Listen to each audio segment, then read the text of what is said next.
नमस्कार। दिन भर की बड़ी खबरों में आपका स्वागत है। आपके साथ मैं हूं आदित्य कुमार।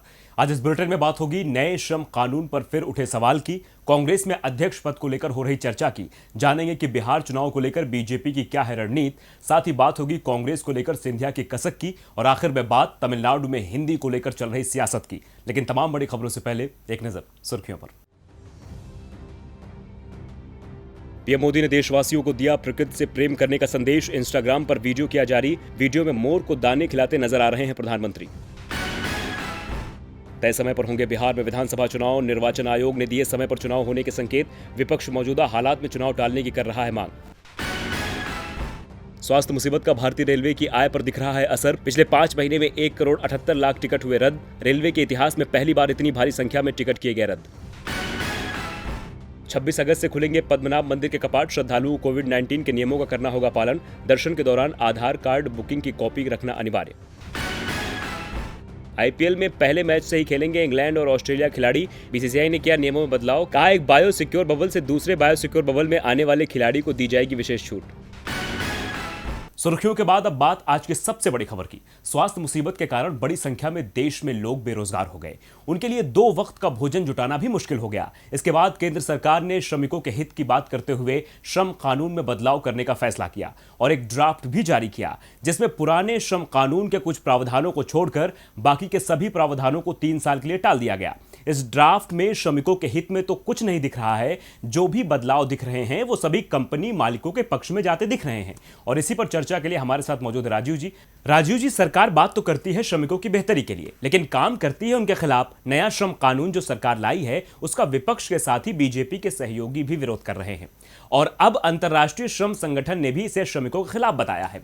ऐसे में सरकार को क्या श्रम कानून में बदलाव का फैसला वापस लेना चाहिए? जी आदित्य, मौजूदा स्वास्थ्य मुसीबत के दौर में देश का हर तबका कई तरह की कठिनाइयों से गुजर रहा है। खासकर मजदूर वर्ग के लिए तो मार्च के बाद से हालात और कठिन हो गए थे। पहले तो सब कुछ बंद होने के कारण उनका रोजगार छूट गया। कामकाज और किराए के मकानों से बेदखल होकर वे कैसे अपने गाँव की ओर पैदल लौटने लगे, इसकी दर्दनाक तस्वीर सारी दुनिया ने देखी। लेकिन लगता है कि सरकार को उनका दर्द नजर नहीं आया। इसीलिए धीरे धीरे जब उद्योग धंधे कारोबार खुलने लगे तो श्रमिकों की भलाई के नाम पर श्रम कानून में संशोधन किया गया, जिससे उनकी मुसीबतों में और इजाफा हो गया। केंद्र सरकार ने श्रम कानूनों में ढील दी तो इसका फायदा उठाकर उत्तर प्रदेश, मध्य प्रदेश, राजस्थान और गुजरात जैसे कई राज्यों ने तेजी के साथ अपने श्रम कानूनों में भारी बदलाव कर दिए। उनके मिनिमम वेजेस, बुनियादी सुरक्षा, कल्याणकारी मानक, सब पर संशय मंडराने लगा कि मजदूरों को ये सब उपलब्ध होंगे या नहीं। कुछ राज्यों में मजदूरों के लिए रोजाना 12 घंटे का श्रम तय कर दिया गया, जो बाद में अदालत के हस्तक्षेप से वापस लिए गए। नए उद्योगों को कारखाना अधिनियम और औद्योगिक विवाद अधिनियम से मिली छूट, 300 से अधिक कर्मचारी होने पर उद्योगों को कर्मचारियों को हटाने की मनमानी जैसे प्रावधान श्रमिकों के हित के लिए सही नहीं है। इन्हीं सब बातों को लेकर भारत के कई श्रमिक संगठनों ने इसका विरोध भी किया है, लेकिन सरकार पर मानो किसी बात का कोई असर ही नहीं हो रहा है। अब तो आईएलओ यानी इंटरनेशनल लेबर ऑर्गेनाइजेशन ने भी इस बदलाव के विपरीत अपनी राय दी है, और देखना है कि सरकार मजदूरों की सुध लेती है या फिर पूंजीपतियों की भलाई के लिए ही काम करती रहेगी। बहुत बहुत धन्यवाद राजू जी तमाम जानकारी के लिए। बढ़ते हैं अपनी अगली खबर की ओर। कांग्रेस में पूर्णकालिक अध्यक्ष की नियुक्ति के बिना 1 साल से ज्यादा का समय बीत चुका है। पार्टी अभी तक वो नाम सामने नहीं ला पाई है जो पूरी तरह से पार्टी की बागडोर को संभाल सके, और इस सस्पेंस के बीच कल कांग्रेस की वर्किंग कमेटी की बैठक होने वाली है। लेकिन चर्चा अध्यक्ष की बजाय उपाध्यक्ष के नाम पर होने के संकेत मिल रहे हैं। एक रिपोर्ट देखिए। कांग्रेस सांसद राहुल गांधी लगातार अध्यक्ष पद की जिम्मेदारी उठाने से इनकार कर रहे हैं। तमाम नेता उनके नाम की मांग कर रहे हैं, लेकिन वो राजी होने को तैयार नहीं है। यहाँ तक कि प्रियंका गांधी भी कदम पीछे हटाती नजर आ रही हैं। दोनों दिग्गजों के इस फैसले से पार्टी के भविष्य पर सवाल खड़ा हो गया है। सवाल उठाए जा रहे हैं कि बिना अध्यक्ष कैसे चलेगी कांग्रेस पार्टी, बिना हाईकमान के किसके निर्देश पर काम करेंगे नेता। इन सवालों ने कांग्रेस को घेर रखा है, जिसका समाधान निकालने के संकेत मिल रहे हैं। अब अटकलें अध्यक्ष के नाम की बजाय उपाध्यक्ष के नाम की लगाई जा रही हैं। दरअसल सोमवार को कांग्रेस कार्य समिति की बैठक होने जा रही है। वैसे संभावना तो इस बात की अधिक है कि इस बैठक में भी राहुल गांधी को कांग्रेस का अध्यक्ष बनाए जाने की मांग पार्टी के कई बड़े नेताओं की ओर से रखी जा सकती है। सोनिया गांधी भी पार्टी अध्यक्ष को लेकर अपनी पसंद बता सकती हैं, लेकिन अगर राहुल गांधी अपने पुराने फैसले पर ही अड़े रहे तो क्या होगा? कहा जा रहा है कि यदि पार्टी अभी भी अध्यक्ष पद को लेकर कोई फैसला नहीं कर पाती है तो कार्यकारी अध्यक्ष सोनिया गांधी का कार्यकाल बढ़ाए जाने पर विचार होगा और जब तक पार्टी को नया अध्यक्ष नहीं मिल जाता तब तक सोनिया गांधी की सहायता के लिए 2 से अधिक उपाध्यक्षों की नियुक्ति भी हो सकती है। नए उपाध्यक्ष के लिए जो नाम सामने आ रहे हैं उनमें गुलाम नबी आजाद, पी चिदम्बरम और मल्लिकार्जुन खड़गे के नाम सबसे पहले हैं। इसके अलावा कई नए चेहरों को प्रमुख पदों के लिए लाया जा सकता है और उनमें से ज्यादातर राहुल गांधी के करीबी माने जाते हैं। सुष्मिता देव और मनिकम टैगोर जैसे नाम सामने आ रहे हैं। अब इन कयासों को कांग्रेस सच में तब्दील करती है या नहीं, ये तो आने वाला वक्त बताएगा, लेकिन उससे पहले पार्टी में बदलाव की मांग जरूर तेज हो गई है। कांग्रेस में बदलाव की मांग करते हुए सीडब्ल्यूसी सदस्यों, पार्टी सांसदों और पूर्व मंत्रियों सहित पार्टी के शीर्ष 23 नेताओं ने कांग्रेस की अंतरिम अध्यक्ष सोनिया गांधी को पत्र लिखा है। माना जा रहा है कि कल होने वाली कार्य समिति की बैठक में यही पत्र केंद्र में रहेगा। चिट्ठी में साफ तौर पर कहा गया है कि पार्टी को संचालित करने के लिए प्रभावी केंद्रीय नेतृत्व के साथ साथ एक क्लियर कट मैकेनिज्म होना चाहिए। इसका असर जमीन पर नजर आना चाहिए। पत्र में सीडब्ल्यूसी में फिर चुनाव कराने और नए सिरे से जिम्मेदारी तय करने की मांग भी की गई है। अब एक तरफ उपाध्यक्ष की चर्चा जोरों पर है तो वहीं नेता भी मांग उठा रहे हैं। अब देखना होगा कि कल बैठक में क्या होता है। अब कांग्रेस की बैठक में अध्यक्ष पद को लेकर क्या निकलता है ये पार्टी में आम राय से ही तय हो पाएगा, लेकिन बिहार में गठबंधनों के बीच आम राय बनती नहीं दिख रही है। बिहार में इसी साल विधानसभा चुनाव होने हैं और इस समय महागठबंधन और एनडीए दोनों में ही दरार दिख रही है। इस बीच बीजेपी के राष्ट्रीय अध्यक्ष जेपी नड्डा ने विधानसभा चुनाव को लेकर बड़ा बयान दिया है। क्या कहा है नड्डा ने, इस रिपोर्ट में देखिए। बिहार विधानसभा चुनाव को लेकर तमाम दल चुनावी मंथन में जुट गए हैं। इसी के साथ अब बीजेपी भी खुलकर चुनावी मैदान में उतर आई है। दरअसल बिहार विधानसभा चुनाव की तैयारी को लेकर बीजेपी की 2 दिवसीय बैठक आयोजित की गई है। आज इस बैठक का अंतिम दिन था और बैठक को बीजेपी के राष्ट्रीय अध्यक्ष जेपी नड्डा ने संबोधित किया। नड्डा ने इस दौरान बिहार चुनाव को लेकर एक नारा भी जारी किया है, बीजेपी है तैयार, आत्मनिर्भर बिहार। इसी के साथ पार्टी मिशन 2020 में जुट गई है। नड्डा ने यह भी दावा किया है कि एनडीए नीतीश कुमार के नेतृत्व में चुनावी मैदान में जाएगा और 3/4 से ज्यादा सीटों पर जीत हासिल करेगा। जब बीजेपी नीतीश कुमार के साथ चुनावी मैदान में आई है, हमें जीत हासिल हुई है और इस बार भी होगी। विधानसभा चुनाव बीजेपी, जेडीयू और एलजेपी तीनों पार्टियां मिलकर लड़ेंगी और जीतेंगे। उन्होंने विपक्ष पर तंज कसते हुए कहा कि विपक्ष के पास न कोई नीति है, न कोई संकल्प और न ही सेवा करने का भाव है। नड्डा ने तो दावा कर दिया है कि नीतीश कुमार के नेतृत्व में बिहार विधानसभा का चुनाव एनडीए लड़ेगा और एलजेपी एनडीए गठबंधन के साथ चुनाव मैदान में उतरेगी। लेकिन एलजेपी और जेडीयू के बीच इस समय जो रार चल रही है वो तो कुछ और ही संकेत दे रही है। बीजेपी को सबसे पहले इसे रोकना होगा क्योंकि एलजेपी अध्यक्ष चिराग पासवान नीतीश कुमार को हर मुद्दे पर घेर रहे हैं। दोनों पार्टियों के नेताओं के बीच भी तीखी बयानबाजी चल रही है। ऐसे में सवाल है कि क्या एनडीए विधानसभा चुनाव तक एकजुट भी रह पाएगा। बीजेपी अध्यक्ष तो दावा कर रहे हैं कि हमारे गठबंधन का नेतृत्व नीतीश कुमार करेंगे और एलजेपी भी उनके साथ रहेगी, सीटों का बंटवारा भी हो जाएगा। लेकिन दूसरी ओर महागठबंधन में रार छिड़ी हुई है। जीतन राम मांझी महागठबंधन छोड़ चुके हैं, लेकिन फिर भी सीटों के बंटवारे को लेकर फॉर्मूला तैयार नहीं हो पा रहा है, जो गठबंधन को कमजोर कर रहा है। तो कौन से दल ने ठोका है कितनी सीटों पर दावा, इस रिपोर्ट में देखिए। बिहार चुनाव की आहट से पहले ही आरजेडी, कांग्रेस और तमाम छोटे दलों के महागठबंधन मजबूती के दावे तो करने लगा, लेकिन अब सबकी महत्वाकांक्षाएं उभरने लगी हैं। जीतन राम मांझी तो महागठबंधन से खुद की नैया अलग कर चुके हैं, वहीं अब दूसरे दलों ने भी दम भरना शुरू कर दिया है, जिससे कांग्रेस और आरजेडी की माथे पर शिकन आ गई है। दरअसल सीटों के मसले पर खुलकर कोई नहीं बोल रहा है, लेकिन सभी अधिक सीटों की चाहत रखे हुए हैं।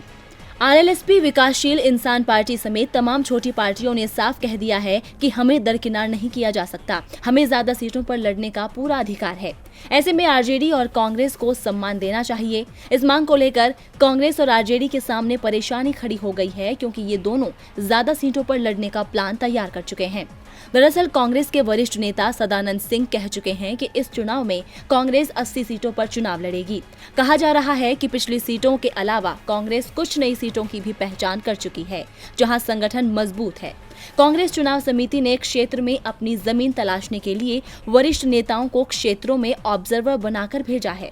कहा जा रहा है कि इन नेताओं की रिपोर्ट मिलने के बाद कांग्रेस अपने पत्ते खोलेगी। वहीं आरजेडी भी पिछले चुनाव से अधिक सीटों पर दावेदारी ठोकने का मन बना चुकी है।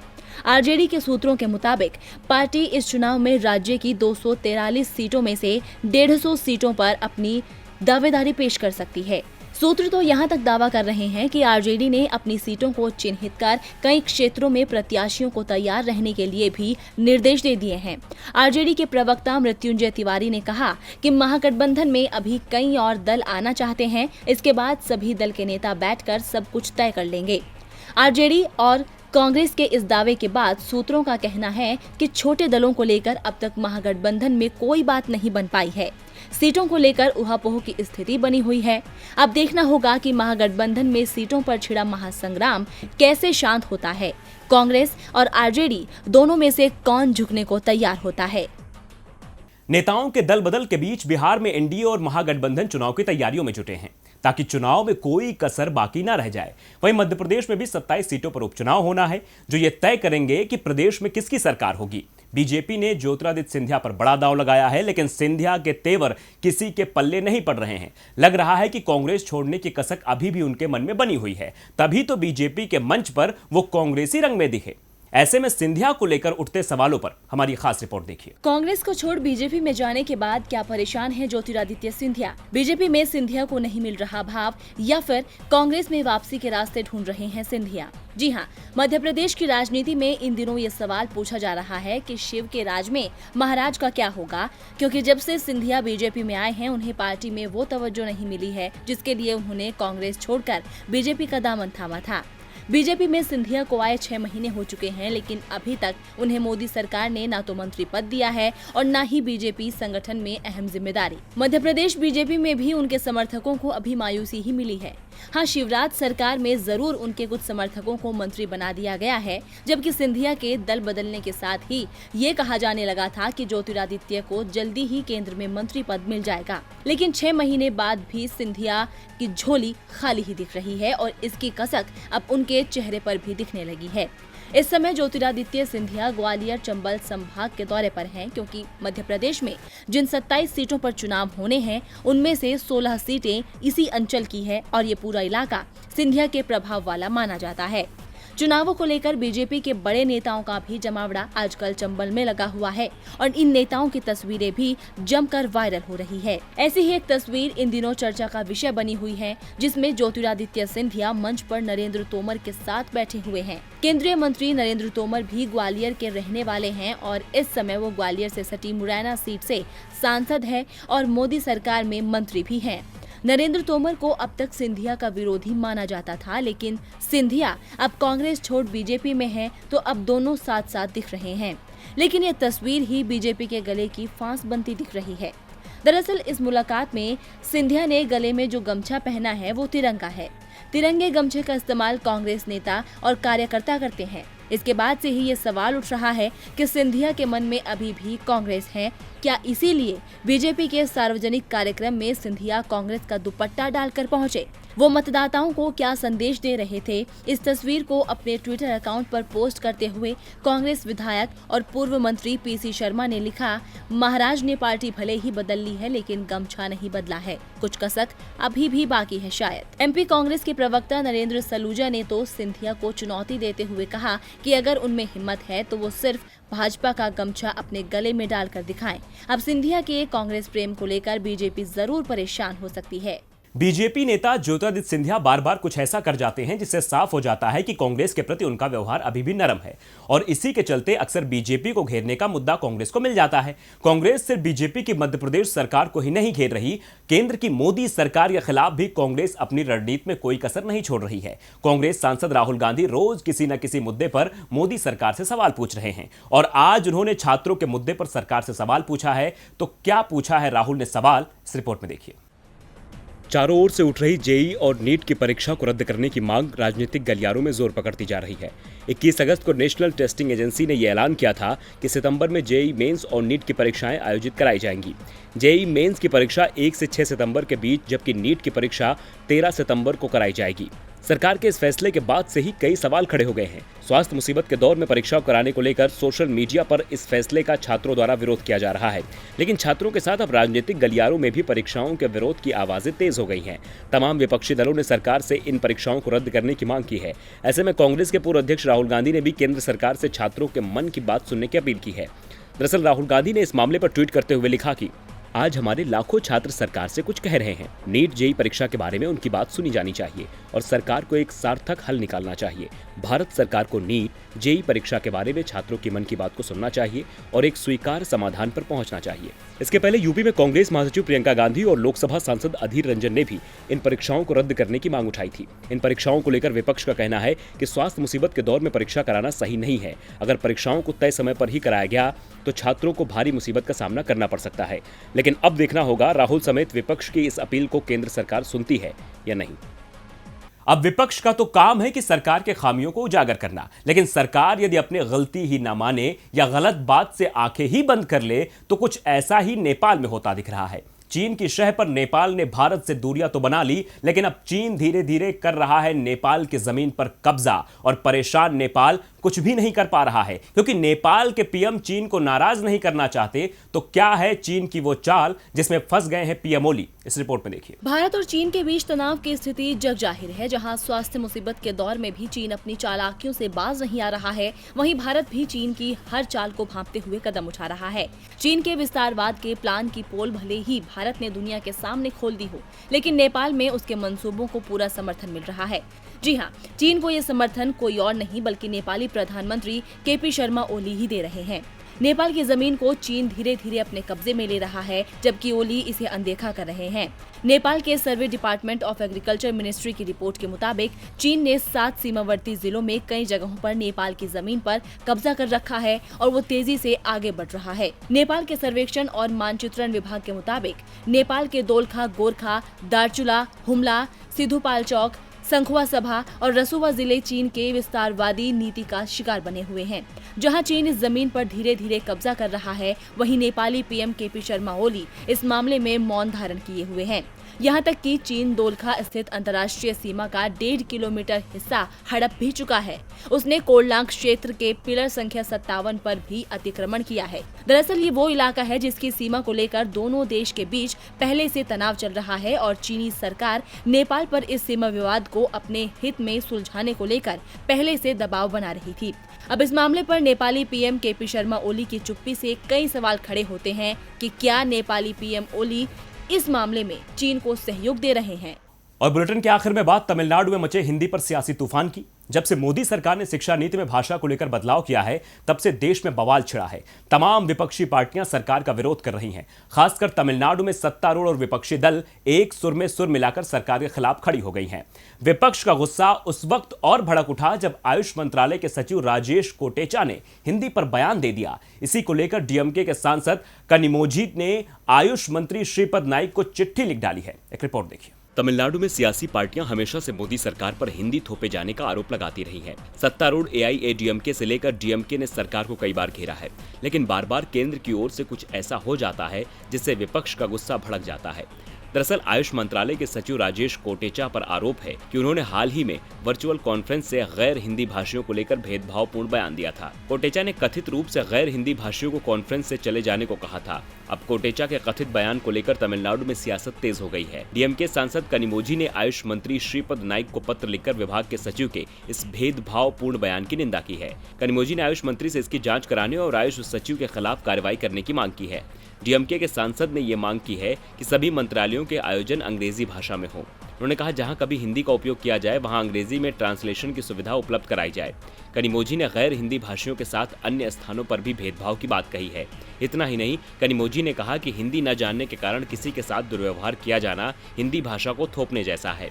ये सुनिश्चित किया जाए कि इस तरह की घटनाएं ना हो। आपको बता दें कि हिंदी को लेकर कनिमोझी ने पहली बार सरकार को नहीं घेरा है। इससे पहले भी जब शिक्षा नीति में बदलाव किया गया था, उस वक्त भी वो सरकार पर जमकर बरसी थी। अब एक बार फिर केंद्र निशाने पर आ गई है। दिन भर की बड़ी खबरों में फिलहाल आज के लिए इतना ही। देखते रहिए टीवी लाइव। नमस्कार।